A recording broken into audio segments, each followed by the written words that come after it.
Isa ka bang baguhan na content creator, no? At isa ka sa nahihirapan na magparami ng iyong subscriber sa iyong YouTube channel at hindi ka pa nakakarating sa 1K subscriber, no? Para ma-hit yung requirements ni YouTube.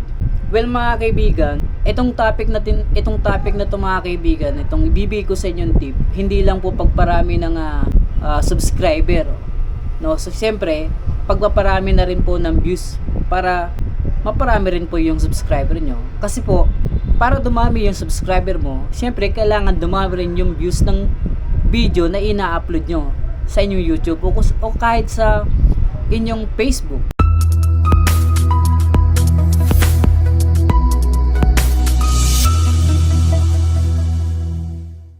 So yun po, no, what's up sa inyo mga pinagpala na welcome sa aking YouTube channel.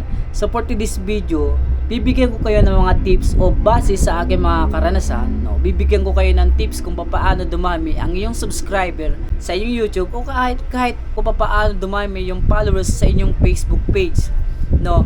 So siyempre, kailangan madami yung views kasi hindi kailangan marami yung subscriber mo tapos wala namang gaanong nanonood sa mga videos mo, no? Katulad sa akin, example na lang sa akin. So matagal dumami yung subscriber ko sa YouTube ko dahil walang direction yung mga video na ina-upload ko, mga kaibigan. So aaminin ko yun mga kaibigan sa inyo. So ang ituturo ko sa inyo, hindi lang po isa o dalawa, no? Dalawang topic po yun mga kaibigan. Papaano dumami yung subscriber mo at papaano dumami yung views sa inyong ina-upload na video. No, so umpisa natin sa number 1. Siyempre, kailangan umpisahan sa number 1. Hindi kailangan umpisahan sa number 20. So, mga bali 5 tips lang to mga kaibigan. Napakadali lang ng ating topic ngayon.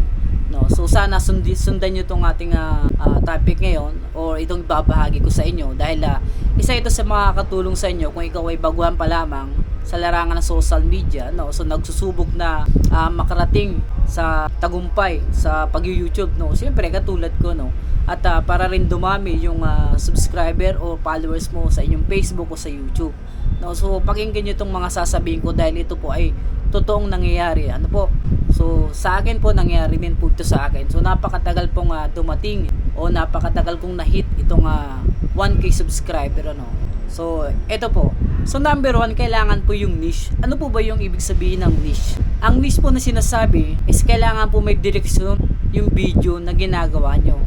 Yung niche na tinatawag na kailangan po iisa lang yung topic ng iyong video. Ano nga bang ibig sabihin nun?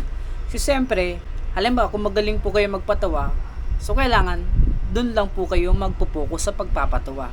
Halimbawa, magaling po kayo sa pagtuturo, katulad, hindi naman po ako magaling magturo, So nagbibigay lang ako ng tip ko. Halimbawa, kunwari lang, sa pagtuturo. So halimbawa, magaling po kayo dun sa pagtuturo. So dapat fokusan niyo yung pagtuturo. Magaling po kayo sa pag-games, katulad sa ML, So dapat fokusan niyo lang po 'yon. Iyon po yung tinatawag na niche. Dapat may direction po yung video na ginagawa niyo. So number 2 mga kaibigan, po? So number 2 is dapat original yung video na ina-upload nyo. Ano nga ba yung original? So syempre, dapat katulad ko, ito, original. No, ikaw mismo ang gumagawa ng video o yung ikaw mismo ang nakikita sa camera. Kaya nga tinatawag tayong content creator. So hindi po natin kailangan magnakaw ng video ng iba para lang may upload sa ating channel o sa ating page. So kailangan original na video ang gagawin natin para hindi po tayo nagkakaroon ng copyright. Yan po yung nagkakaroon ng tendency ng copyright o copyrighted sa ating mga video na ina-upload natin or kahit isa na rin po yun sa paglalagay ng mga music background. So kailangan mag-iingat po tayo palagi sa pag-upload ng video na meron siyang music background dahil nagkakaroon po tayo ng copyrighted at sa mga original ng video, So gumawa po kayo ng mga video na kayo lang po ang nag-isip, So napakahalagang napakahalaga po nito na matutunan nyo mga kaibigan na kailangan po is original na video na ina-upload nyo. Kayo lang po ang gumagawa as a content creator. So number 3, dapat po may kabuluhan yung video na ina-upload nyo. Ano po ba yung ibig sabihin ng may kabuluhan na video? So unang-una, dapat may natutunan din po yung mga tao o nanonood sa mga video nyo. Katulad nito, no? So, pinapanood nyo po itong video ko. So, may na dalalaman kayo mga tips, impormasyon na kailangan nyo sa pag-upload ng video, no? Katulad nito. Yung magaling ka magpatawa, pero napapatawa mo sila na may kabuluhan. Ano po, at merong matututunan. Nagbibigay ka ng mga tutorial na katulad sa akin na merong matututunan. Yun po yung may kabuluhan na video na pwede rin naman may mga kalokohan, di ba? Pero dapat may limitasyon, no? So para hindi tayo nagkakasama ng loob sa ibang tao, di ba po? Siyempre, number 4, pag bago pa lamang po kayo sa inyong pag-upload o bago pa lamang kayo sa YouTube at sa Facebook page, is dapat may iksing video lang amang po ang mga ina-upload nyo, no? So para po hindi mahirapan yung mga nanonood, no, sa mga ina-upload yung video na pagkahaba-haba. Ano po, dapat po is kahit mga 5 minutes o 3 minutes lang muna, no? At para hindi maboring yung mga nanonood po sa inyo. Yun po yung iwasan nyo mga kaibigan, yung masyadong mahaba na video na ina-upload nyo, no, sa katulad ng paglabas mo, magbibideo ka, tapos napakahabang haba, tapos ina-upload mo, no? So wala naman gaano tapos hindi ka naman gaano nagsasalita at mahihain ka pa, no? So dapat bigan, ang pag-upload ng video is dapat maiksi lang at dapat may naiintindihan yung mga nanonood sa iyo. So number 5, speaking of boring, no, number 5 po tayo, dapat hindi talaga boring yung video nyo.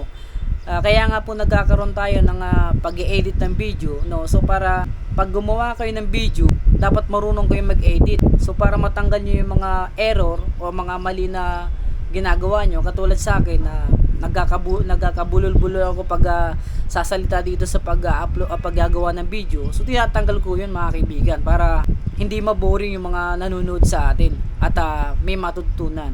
So yan po yung mga tendency na napakaigli ng tips na binibigay ko sa inyo, pero isa po yan mga kaibigan sa pagpaparami ng views nyo o pagpaparami ng subscriber nyo, no? So sana nag-gets nyo yun mga kaibigan, dahil pag nagpaparami ka ng subscriber or views, is dapat may kabuluhan yung mga ina-upload nyo at dapat yung niche mo is iisa lang.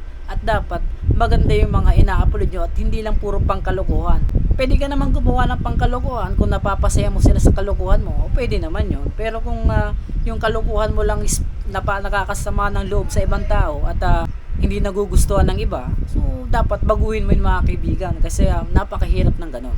So hanggang dito lang muna yung ating video ngayon mga kaibigan, dahil hindi natin kailangan masyadong mahaba. So sa 5 tips na yan mga kaibigan, sana may natutunan ka kahit konti, ano? So sana nagets mo itong mga sinasabi ko, dahil ako hindi ko na alam kung ano sasabihin ko. Basta ang alam ko may matutunan ka sa ina-upload ko ngayon o sa sinasabi ko ngayon, para at least hindi ka magaya sa iba o sa akin, no? So dapat 1 month pa lang is marami ka na dapat subscriber sa yung YouTube at sa yung Facebook. Dahil kung maganda yung mga video na ina-upload mo sa yung YouTube at sa yung Facebook at maraming nanonood, so possible na maraming subscriber o possible na maraming followers sa inyong Facebook at sa YouTube. At syempre, kailangan kumita ka na rin, di ba? So yun mga kaibigan, hanggang dito lang po ang ating video. Maraming salamat din. Power.